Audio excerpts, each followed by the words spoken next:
প্রায় অর্ধযুগ ধরে ব্রাজিলের নাম্বার ওয়ান গোলকিপারের জায়গাটা দখল করে রেখেছিলেন লিভারপুলের গোলকিপার অ্যালিসন বেকার।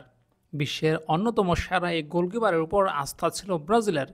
তবে ব্রাজিলের জার্সিতে বরাবরের মতোই সাদামাটা পারফরমেন্স ছিল অ্যালিসন বেকারের।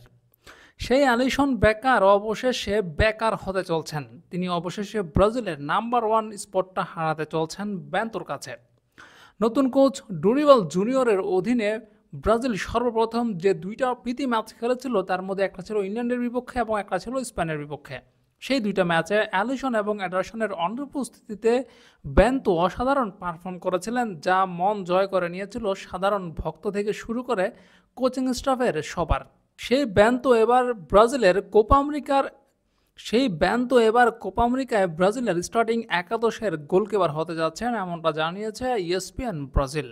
এর মধ্যে ব্রাজিল তাদের প্রথম প্রীতি ম্যাচ খেলেছিল এবার মেক্সিকোর বিপক্ষে, সেখানে গোলকিপার হিসেবে ছিলেন অ্যালিসন বেকার। কিন্তু এই ম্যাচে দৃষ্টিকটু দুইটা ভুল ছিল তার।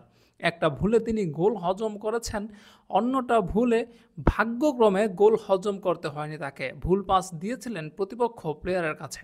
অ্যালিসন বেকারের এমন সাদামাটা পারফরমেন্সের কারণেই অবশেষে তাকে এবার জাতীয় দলের জায়গাটা হারাতে হচ্ছে।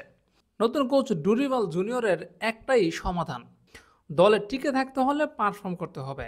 শুধুমাত্র নাম দেখে নামের উপর বিচার করে কোনো প্লেয়ারকে একাদশে জায়গা দেওয়ার পক্ষে তিনি নন। আর সেজন্যই এবার ব্রাজিলের নাম্বার ওয়ান গোলকিপারের পজিশনটা হারাতে চলছেন অ্যালিসন বেকার।